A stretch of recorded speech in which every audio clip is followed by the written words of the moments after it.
സന്ദീപ് വാര്യർ തള്ളിപ്പറഞ്ഞാലും സന്ദീപ് വാര്യർക്കൊപ്പം നിന്നവർ ശങ്കുട്ടിദാസ് ആധികാരികമായി പറയുന്നു അത് വ്യാജ പോസ്റ്റല്ല. അങ്ങനെയാണെങ്കിൽ ചുരുങ്ങിയ പക്ഷം വസ്തുത പറയുന്നതിനകത്ത് പ്രാധാന്യമില്ല. വസ്തുത പറയുമ്പോൾ അതിൽ നെക്സസ് ഇല്ല. നിങ്ങൾ ഇതുപോലെ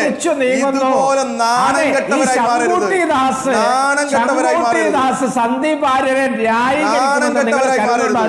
നിങ്ങളുടെ എംപിയെ കുറിച്ച് പറഞ്ഞ വാചകം ഈ സന്ദീപ് വാര്യർ ഇത് പറഞ്ഞിട്ട് ഭരണം തുടങ്ങി വനിതകൾക്ക് ആഹ്ലാദ വിലക്ക് എന്ന ചങ്ങാതി പ്രേക്ഷകർ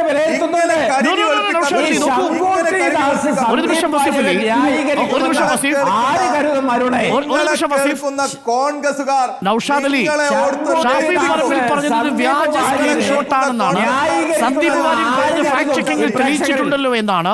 സന്ദീപ് വാര്യരെ നന്നായി അറിയാവുന്ന, സന്ദീപ് വാര്യർക്കൊപ്പം നിൽക്കുന്ന, സന്ദീപ് വാര്യർക്കൊപ്പം തന്നെ സന്ദീപ് വാര്യരെക്കാൾ നന്നായി ഈ IT മേഖല കൈകാര്യം ചെയ്യുന്ന ശങ്കുട്ടിദാസ് ആധികാരികമായി പറയുന്നു.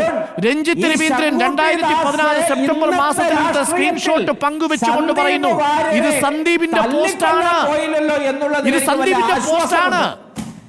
ശങ്കുട്ടിദാസിന്റെ പാർട്ടി സന്ദീപിനെ കൊല്ലാതെ വെറുതെ വിട്ടതിൽ ഞങ്ങൾക്ക് വലിയ ആശ്വാസമുണ്ട്. അപ്പോഴാണ് അനുകൂലിക്കണമെന്ന് പറയുന്നത്. എങ്ങനെ ശങ്കുട്ടിദാസ് സന്ദീപിനെ അനുകൂലിക്കുക? കാര്യമില്ല നൗഷാദ് അലി, അത് വസ്തുതയാണ്. നോക്കൂ, ഞാൻ വസീഫ് പറഞ്ഞപ്പോഴല്ലോ ഇത് അംഗീകരിച്ചത്. ഞാൻ ശങ്കുട്ടിദാസ് പറഞ്ഞപ്പോൾ അംഗീകരിച്ചതിന്റെ കാരണം ശങ്കുട്ടിദാസ് ആധികാരിക രേഖ വെച്ച് പറഞ്ഞതുകൊണ്ടാണ്. നൗഷാദ് അലി, ആധികാരിക രേഖ വെച്ച് ശങ്കുട്ടിദാസ് പറഞ്ഞാൽ അതിനെ നമ്മൾ അംഗീകരിക്കണം. ശങ്കുട്ടിദാസിനെ എങ്ങനെ സന്ദീപിനെ അനുകൂലിക്കാൻ? നോക്കൂ, അനുകൂലിക്കല്ല, അയാൾ വസ്തുത പറയുകയാണ്.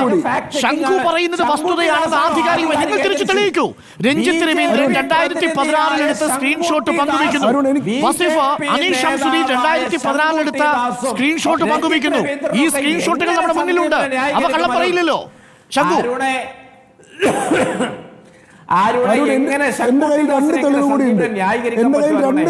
ന്യായീകരിച്ചാലല്ല അത്ഭുതം. നിങ്ങൾ ഇത്തരത്തിലുള്ള ദുർബലമായ പറയരുത്, പറയരുത്. സംസാരിക്കാൻ അനുവദിക്കണം. എൻ്റെ കയ്യിൽ രണ്ട് തെളിവുകൾ കൂടിയുണ്ട്. ഈ ചർച്ചയിലിരിക്കുന്ന ശ്രീമാൻ നൗഷാദ് അലിക്ക് അംഗീകരിക്കാതിരിക്കാൻ കഴിയാത്ത ഒരു തെളിവ് കൂടി ഞാൻ ഈ ചർച്ചയിൽ തന്നെ പങ്കുവെക്കാം. ഞാൻ സംസാരിച്ചു തുടങ്ങിയപ്പോൾ തന്നെ നിങ്ങളുടെ നരേറ്റീവ് പൊളിയെന്ന് മനസ്സിലായതുകൊണ്ടാണ് നിങ്ങൾ അനാവശ്യമായിട്ട് ബഹളം വെക്കുന്നത്.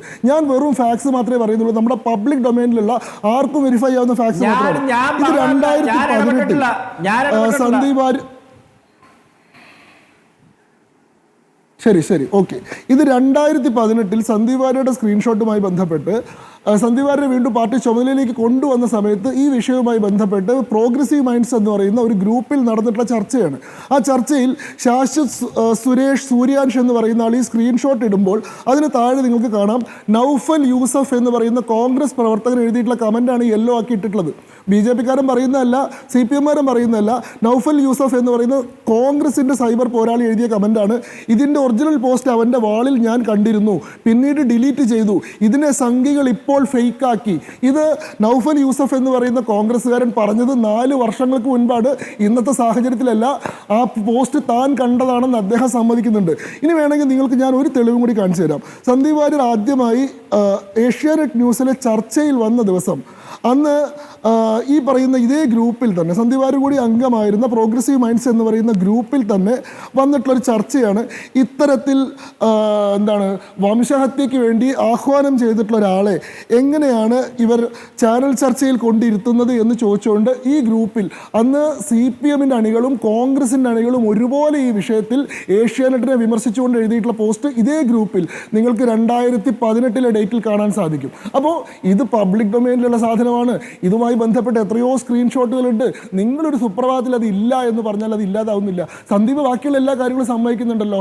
പാലക്കാടുള്ള ആനയെ മലപ്പുറത്താണ് എന്ന് പറഞ്ഞിട്ട് അത് തെറ്റാണെന്ന് തെളിഞ്ഞതിന് ശേഷം ഡിലീറ്റ് ചെയ്യാൻ സമ്മതിക്കാതിരുന്ന വിഷയം സന്ദീപ് ഇപ്പോൾ പറയുന്നുണ്ടോ?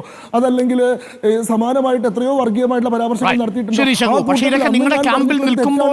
പറഞ്ഞാൽ മതിയല്ലോ പ്രയോഗിച്ചത് എന്നാണ് സന്ദീപിന്റെ വാദം. അതവിടെ നിൽക്കട്ടെ.